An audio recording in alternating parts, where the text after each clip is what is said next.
네, 안녕하십니까. 네, 연세대학교의 서용칠입니다. 인사드리겠습니다. 먼저 이렇게 그 쓰레기 에너지 회수 마을이라는 굉장히 좋은 이름이기도 하고요. 또 참 그 제가 너무 좋아하는 이런 취지로의 이런 마을이 생겨서 굉장히 환영의 말씀과 함께 또 앞으로 이렇게 같이 공조해서 해야 될 일이 많이 있다 이런 생각을 드리면서 12월에 아마 이렇게 런칭하셨는데 축하의 말씀도 같이 드리면서 또 이렇게 기회를 주셔서 기술에 관한 이런 이야기를 드리게 해주셔서 감사를 드립니다. 제가 오늘 말씀드릴 것은 폐자원 에너지 기술 중에서도 가연성 폐기물 쪽에 중심으로 한 기술들 좀 이렇게 전반적인 이야기를 드리고요. 그 다음에 우리 지금 이 쓰레기 에너지 회수 마을에서 목표하고자 하는 일과 유사한 일을 제가 하고 있기 때문에 그런 일도 뒤에 잠깐 소개를 드려볼까 합니다. 제가 하는 일은 이제 한 30년, 35년째 이런 일들을 하고 있습니다만 우리나라 소각기 이제 시작하기 전에 이제 도시 폐기물 소각기 시작하기 전부터 이런 이제 쓰레기나 좀 처지는 연료들을 이런 열처리 공정을 개발해서 이 에너지로 만드는 여기 보시는 것처럼 이런 다양한 기술들을 프로세스 개발하는 쪽에 일들을 좀 해왔고요. 그러면서 이제 동시에 에너지 쪽으로의 회수도 강화하면서 이제 가장 문제가 되는 것들이 이제 배가스나 이런 쪽에 환경 오염을 줄여야 되기 때문에 이쪽 일들 그리고 이제 재로 나가는 것들의 재안정성 또는 재활용 이런 쪽의 연구들을 그간 해왔습니다. 잘 아시다시피 이제 이 폐기물은 굉장히 복잡하고 다양한 이런 성질, 이 구성 자체가 정말 다루기 힘든 이런 물건입니다. 그러다 보니까 좀 여러 가지 어려움들이 있고요. 또 여기 보시는 것처럼 국가마다도 틀리고 특히 이제 잘 사는 나라는 자꾸 가연성 쓰레기들이 늘어나는 추세에 있고요. 이제 못 사는 나라들 쪽은 이제 유기성이나 또는 자체적으로 이렇게 재활용되고 수급된다고 할까요? 그런 특성들을 가지고 있습니다. 그래서 저희 같은 나라에 지금 이제 가연성 쓰레기가 굉장히 이제 중요한 이슈가 되고 있고요. 저는 이제 수업할 때도 그렇고 항상 어디 가면 첫 번째 하는 이야기가 이 이야기를 드립니다. 폐기물의 통합적 관리입니다. 통합적 관리는 우선 이제 발생자가 발생을 줄여주는 것이 제일 우선입니다. 적게 나와야죠. 그 다음에 어떻게 하든지 재활용, 특히 이제 우리나라에서 이제 이 구분을 하기 위해서 물질 재활용이나 그 다음에 이제 열회수를 통한 재활용 이런 여기 3번째, 3번째 단계에 되는 이런 연소 소각 또는 에너지 회수의 기술이 그 다음 단계로 이루어져야 되고 그걸 최대한 줄이게 되면 매립을 줄일 수 있게 됩니다. 그래서 이 네 가지를 어느 한쪽도 우선순위는 있습니다. 여기 번호 먹인 대로 1, 2, 3, 4 우선순위이지만 어느 하나도 간과가 되게 되면 폐기물 관리는 원칙이 무너지게 된다.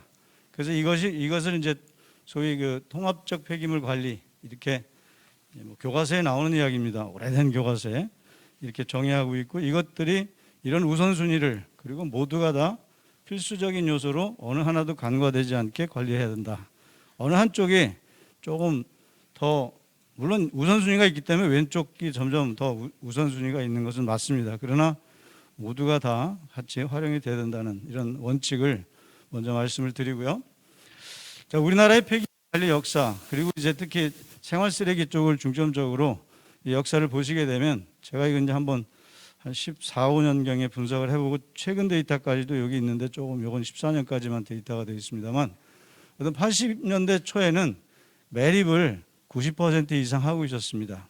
그리고 그것도 비위생 매립입니다. 그냥 지금 얘기하면 불법 매립, 오픈 덤핑 이렇게 얘기하는 이런 매립을 하고 있었는데 1986년도에 폐기물 관리법이라는 법이 생기면서 또 여기에는 하나 아주 중요한 것이 있습니다. 백그라운드는 사회적인 이슈지만 우리나라가 좀 잘 살게 되기 시작합니다. 그러다 보니까 이 법에서 앞에서 얘기한 그 원칙에 입각한 폐기물 관리를 시작을 합니다. 그리고 이제 이 폐기물 관리법에 의해서 환경 기초 시설들을 확대하면서 그 중에 하나가 수처리, 하수처리 이제 하기 시작했고, 그 다음에 이제 매립장 위생 매립화 했고요. 그 중에 또 하나가 이제 소각로를 설치하기 시작한 겁니다. 그래서 거의 80년대 후반에 기획해서 90년대 초부터 드디어 생활 쓰레기 소각로들이 지어지기 시작합니다.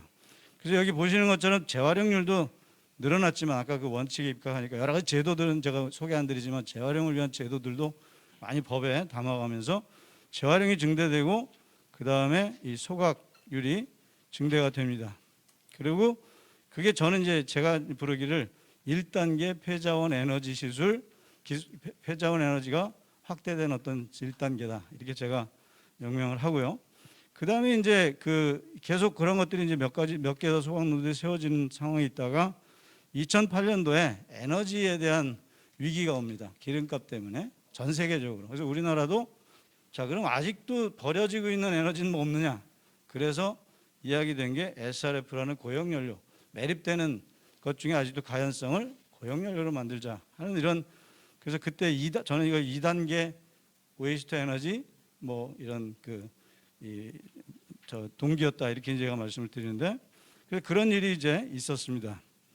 근데 이제 최근에는 뭐 여러 가지 다양한 말들이 많죠. SDG 여기다가 제가 쓰진 않았지만 요즘 뭐 그린 뉴딜, 뭐 저탄소, 탄소 중립 이런 얘기들도 다 이것과 관련이 없을 수가 없습니다. 폐기물 관리와. 그래서 그런 이제 이 아까 제가 말씀드린 폐기물 에너지화 정책이 1단계, 2단계로 실시되면서 잠깐 좀 멈칫한 기간이 한 2, 3년 있습니다. 지난 한 2016년, 7년, 8년 이렇게. 그러다가 최근에 다시 이런 정책 때문에 이런 기술에 대한 재검토, 그다음에 결국 탄소 중립을 위해서도 뭐가 여기 필요한지 이런 것들이 이제 이 이슈가 되기 시작을 합니다. 뒤에 가서 저희도 이제 이런 활동을 하게 된 거에 대한 배경이 이런 데 있고요. 또 요거에 대한 설명은 뒤에 조금 더 드리기로 하고요. 이제 기술적으로 가면 이건 이제 전 세계에 각 나라가 조금 전에 말씀드린 재활용을 몇 % 하는지 아니면 매립을 얼마나 하는지 그 다음에 소각을 얼마나 하는지 폐자원 에너지 회수 얼마나 하는지를 포션을 친 건데 이쪽이 주로 이제 우리나라하고 흡사합니다. 앞에 보신 자료에 우리나라 소각이 한 25%, 20%, 그 다음에 재활용을 한 5, 60%, 그리고 매립을 한 20% 미만. 요게 이제 이쪽에 뭐 영국이나 이태리나 핀란드나 이런 나라가 우리하고 거의 비슷한 수준에 현재 있습니다.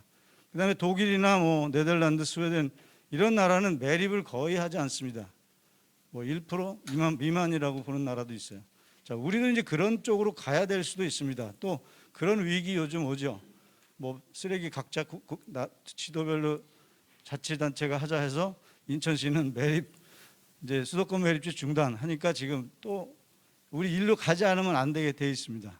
그러면서 이제 폐자원 에너지 회수도 필수적으로 해야 되는 이런 이제 상황에 이르르고 있다. 이런 말씀을 좀 드리고요. 배경적으로. 자, 그런데 기술적으로 들어가면 이제 가장 많이 쓰이는 기술이 폐자원 에너지 회수 기술 중에 가장 많이 쓰이는 기술은 열적 처리 기술입니다. 열적 처리. 물론 이쪽에 미케니컬이나 바이올로지컬하게 MBT라는 이런 테크놀로지를 써서 조금 더 좋은 연료로 만드는 이게 이제 SRF죠. 앞에 우리나라 역사적으로 볼 때 2단계 있었던 그런 것들. 그래서 그런 것들을 한 뒤에도 결국은 소각 아니면 열분해 가스와 뭐 이런 류들의 열 처리를 해서 에너지로 뽑아내는 이런 행위가 필요하다. 그렇게 되면 에너지로도 뽑을 수 있고 또는 이제 케미칼로도 뽑을 수 있고 뭐 뒤에 연사님들께서 이제 더 자세한 이야기들을 주실 건데 이제 이런 기술적으로 큰 그림을 그리면 이렇게 볼 수 있고요. 여기서 이제 제가 좀 모든 기술, 이 서멀 컨버전 이제 열적 처리 기술을 같이 좀 다루면 이거는 공기에 주입하고 이 기술에 상관이 있습니다. 그래서 이 그림은 저도 이게 수업 노트에 있는 거 제가 가져온 건데 그냥 잘 태우는 이런 기술은 공기를 충분히 넣는 겁니다. 저 이제 화학공학적으로나 공정적으로 이야기할 때는 당량 공기 이상, 필요 공기 이상으로 넣으면 타는 겁니다. 그래서 이게 소각이죠. m이 1보다 큰다는데 이거 죄송해요. 1보다 크죠. 그 다음에 이 가시피케이션이라는 이제 이 뒤에 연사님이 이야기하실 거 또는 파이로리시스 이런 것들이 있는데 사실은 화학 공정에서는 파이로리시스는 공기가 하나도 안 들어가는 거를 정의를 합니다. 근데 우리 이제 용어적으로 고온 열분의 용융 뭐 이렇게 하면서는 이제 이게 좀 혼돈이 실질적으로 오는데 어쨌든 뭐 그거는 이제 더 기술적으로 들어가면 얘기들이 들어가는 거고요. 어쨌든 방향 공기보다 적게 넣으면 가스화도 되고 이 열분해도 됩니다. 그런데 소각이라든가 이 폐기물을 잘 태워주는 측면, 열적 처리를 하면서도 열을 뽑아내면서 잘하는 거는 공기가 작아서 되는 이쪽 기술은요 나쁜 기술입니다. 나쁜 기술이라는 거는 그 이제 미국에 그런 용어가 있습니다. 그 컨버션 프로덕트인데 incomplete combustion product 해가지고 나쁜 나가면 안 되는 겁니다. CO, H2, 뭐 하이드로카본이 나가면 안 돼요. 그런데 그거를 이제 기술적으로 잘 잡아서 에너지화하는 게 가스와 열분해 이제 뒤에 말씀하실 이런 내용들입니다. 그래서 연소 입장에서는 이제 그렇다는 말씀을 좀 드리고 여기서 incomplete combustion이죠. 그래서 근데 이런 기술들을 다 활용해서 에너지화하는 것이 현재는 이제 열적 처리 기술에 대부분을 하고 있습니다. 자, 소각에 대한 이 뭐 역사적인 이 그림을 저희 이제 포럼을 하면서 김석준 박사님이 우리 포럼 이제 부위원장으로 계신데 굉장히 저하고도 뭐 소각 초기부터 지금 일을 같이 하셨는데 여기 보시는 것처럼 아까 말씀드린 폐기물 관리법이 만들어지면서 그 이런 이제 소각 그 우선 정책이라는 이런 정책이 마련되고 우선 정책은 아니죠. 이제 차순으로 가야 되는 그리고 소각을 해야 되는 이런 정책으로 90년대 초에 시작을 해서 그때 뭐 이런 연구도 하고 기술 개발 이 G7 프로젝트 같은 거 소각로 개발하는 겁니다. 그래서 저도 같이 김 박사님하고 같이 하고 했는데 뭐 이런 일들을 했고요. 그러다가 이제 하다 보니까 다이옥신 문제 뭐 이런 문제 나오니까 이 다이옥신 규제도 이제 바꾸게 됩니다. 시계를 좀 하나 놔주면 되지. 그래서 이제 이런 문제를 해결하는 이런 일들도 진행이 되고요. 그다음에 2008년도에는 아까 말씀드린 SRF 정책의 폐자원 에너지 정책이 서지면서 그때 또 R&D도 그렇고 이런 인력 양성도 그렇고 뭐 다 같이 또 하게 됩니다. 저도 여기서 한 6년 뭐 이렇게 학생들을 육성하는 이런 일들을 했었고요. 그러면서 이제 뭐 최근에는 이걸 더 이제 환경 규제 쪽으로 잘하고 잘 관리하고 하는 이런 쪽으로 최근에 왔는데 좀 2007, 8년에 와서는 조금 이게 위축이 되는 이런 게 있었고요. 최근에 다시 이제 문제가 점점 더 커지기 때문에 갈 수밖에 없는 이런 상황에 있습니다. 이게 이제 지금 보시는 그림이 이것도 역시 김석준 박사님이 발표하신 그리신 그림인데 이렇게 소각로들을 1995년 이후로 한 2005년 뭐 이때까지 굉장히 많은 소각로를 짓습니다. 그게 아까 그림에서 보신 20% 정도의 소각을 할 수 있게 된 겁니다. 그러면서 여기에 대부분은 스토카 소각로고요. 그다음에 열분해 가스와 용융 소각이라고 저는 이거를 가스화라고 부르기보다는 소각의 한 부류로 놓고 싶다 이렇게 이제 저는 좀 생각을 하는데 어쨌든 가스를 만들어서 뭐 연료를 아주 하는 것보다는 다시 태워서 이제 이 에너지를 회수하기 때문에 그런 어쨌든 그런 기술들이 그 당시 사정으로 이 동향으로 이제 돼서 한 10여 기, 9개 시설에 한 16기가 이런 걸 되는데 전체 90% 이상의 용량으로 보시면 90% 이상은 소각에 지금 현재 의존하고 있습니다. 그 다음에 이제 요건 이제 제가 그림인데 요거는 뒤에 연사께서도 더 또 여러 개를 보여주실 것 같다고 생각이 들어서 뭐 이건 이제 소각로가 있고 열 회수 장치가 있고 여러 가지 대교염 설비들을 다 잘 갖추어서 아까 얘기한 것처럼 나중에는 이 다이옥신을 잡기 위한 이런 시설들을 추가를 하기도 하고 또 그 다음에는 최근에는 뭐 낙스를 이제 제거하는 이런 시설들을 추가하기도 합니다. 그런 사례가 이제 여기 이런 건데 안양평촌 소각시설 같은 경우 폐기물 질도 달라지고요. 용량이 자꾸 캘로리가 자꾸 높아지고요. 그러다 보니까 이제 용량을 증대하는 이런 사업도 하고 또 에너지 회수율을 높이기도 하고 그 다음에 이제 배가스 중에 최근에 이제 낙스나 뭐 이런 것들 NO2 이런 걸 잡아주는 것을 해야 되기 때문에 그런 시설을 증비해서 어쨌든 잘 이렇게 이제 돌리고 있습니다. 그 다음에 그 다음에 이제 됐던 것이 아까 제가 말씀드린 SRF 시설들인데 제조 시설들이 이렇게 많이 지금 현재는 그 지어져 있고요. 2008, 9년 이후에 그 계속 지어져 있었고, 그 다음에 그거를 태우는 발전 시설들도 지금 한 너댓 개는 이제 잘 돌아가고 있고, 또 일부 그간에 이제 정책이 바뀌면서 굉장히 어려운 상황에 돌리지 못하는 상황에 있는 시설들도 여기 보면 나주에가 있습니다만 그 외 여러 군데 지금 돌리지 못하거나 인허가 과정에서 딜레이되거나 홀드되어 있거나 이런 상황이라고 보시면 됩니다. 이건 이제 제조시설이고요. 제일 먼저 만들었던 제조시설. 결국은 앞에 분류하고 수분 제거하고 그다음에 나쁜 놈들 좀 빼고 좀 더 양질의 연료를 만들어서 연료로 쓴다. 그러나 뒤에 가서는 결국은 앞에 보신 열처리 설비를 태우거나 아니면 가스화하거나 이런 식의 설비가 뒤에 또 필요한 그런 연료 또는 다른 쪽에 연료 들어가는데 연료로 같이 보조 연료로 들어간다 이렇게 보시면 됩니다. 이게 이제 원주의 그 RDF, SRF 제조도 이제 굉장히 초기에 이 정책이 서기 전부터 했지만 이 발전소도 이렇게 지금 지어서 초기에 많이 난항을 겪습니다. 시설들이 처음 하다 보니까. 그러나 많은 엔지니어들의 도움 또 그다음에 그 기술의 이게 개선을 통해서 현재 잘 돌아가고 있습니다. 처음에 제가 이것도 이제 평가를 했는데 운전율이 40%밖에 안 돼요. 자주 쓰는 거예요, 고장이나. 근데 다른 대기오염 문제는 없지만 그런데 나중에 지금은 이제 85% 정도 운전 효율을 갖추고 개선을 해서 순국산 기술로 이렇게 만들어진 사례입니다. 그 외에 부산 사례, 부산의 이게 재료시설이고 운전시설로 잘 이제 현재 돌아가고 있습니다. 여기 500톤 per day인데 있습니다.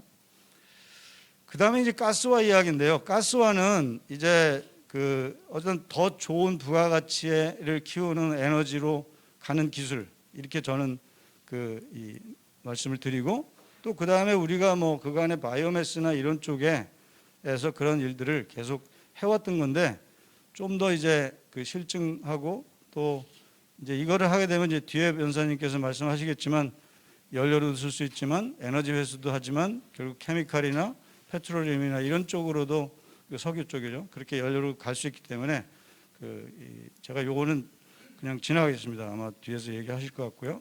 요런 이제 케미칼이나 또는 엔진으로도 바꾸고 이 또 케미칼이죠. 연료 뽑고 하는 이런 것들의 장점들이 있어서 계속 기술 개발이 필요한 상황이고 이제 열분해 얘기는 오늘 하실지 모르겠는데 어떤 열분해도 지금 기술 개발이나 소형 또는 배치 타입으로의 기술들은 우리나라가 지금 여러 기업들이 이 기술을 가지고 있고요. 그 기술을 좀 더 잘 스케일업하고 연속화하고 또 어떻게 해서 다른 쪽의 케미칼이나 연료를 쓸 때 그 부가가치를 높이는지 이런 것들이 좀 더 추진이 되면 굉장히 좋은 기술로 돌아갈 거고 저희가 이제 한번 제 생각에 4차 포럼인가 할 때 저희 4차 포럼 할 때 이제 환경산업기술원의 R&D를 주관하시는 분이 오셔서 이런 이야기들을 해준 것 중에 제가 몇 장만 가지고 왔는데 이런 것들을 통해서 수소를 만들어 가지고 하는 이런 기술들을 앞으로 더 기술 확보를 해야 된다는 말씀하셨고 그 다음에 이제 이 퓨얼셀 쪽으로도 물론 이제 수소가 만들어져서 하는 거고요. 또 수소 만들어지면 암모니아도 만들게 되고 여러 가지 다양한 그래서 요즘 이제 수소 경제 하기 때문에 역시 같이 나가야 되는 기술이다 이렇게 볼 수 있습니다. 이것도 마찬가지 이제 연료도 만들고 연료 전지도 돌리고 열도 뽑고 하는 에너지도 뽑고 하는 이런 기술들. 그다음에 유화 쪽으로도 지금 가서 유화를 이제 어떻게 더 수소나 또는 또 다른 케미칼이나 이런 쪽으로 쓰는 기술들이 있습니다. 짧게 이제 제가 하는 그 포럼 이야기만 좀 하겠습니다. 앞에 말씀드린 것처럼 이런 기술들이 한 두 단계에 거쳐서 잘 활용이 되다가 2017, 18년도에 와가지고 좀 주춤합니다. 왜? 주민들의 반대, 또 대기오염이 저 소각시설, SRF 시설이 미세먼지의 주범이다. 이렇게 막 들어가면서 막 조금 이렇게 정부나 이가 좀 이렇게 주춤하고 막는 추세로 가니까 그때 터진 게 플라스틱 사태, 폐기물 산 문제, 수출입 문제, 그러면서 또 이제 재활용 시장이 이런 외국에 의존하던 이런 것들도 이제 무너지면서 이런 폐플라스틱 문제, 그다음에 이런 이제 저희가 이제 얘기하는 폐자원 에너지 회수 이런 것들이 필요하게 되고 정책 중에 하나 아주 중요한 거 있죠. REC 같은 걸 그냥 없애버리는, 그러니까 베네핏 주던 거를 없애는, 이렇게 되다 보니까 이런 문제들이 생기게 되고, 요건 이제 보고서 나중에 찾아보시면 되지만 감사원에서 2020년에 정책 감사를 합니다. 환경부에 대한 정책 감사, 이런 것들에 대한 폐자원에너지 회수에 대한, 그때 거기서도 역시 동일한 지적을 합니다. 정책의 지속성이 부재했다. 또 지금 연간에 매립되는 폐기물 아직도 가연성이 이렇게 많은데 이거에 대한 것들을 대책을 이제 수립해라. 또 주민대책 지원하는 거 어떻게 할지 이제 해라.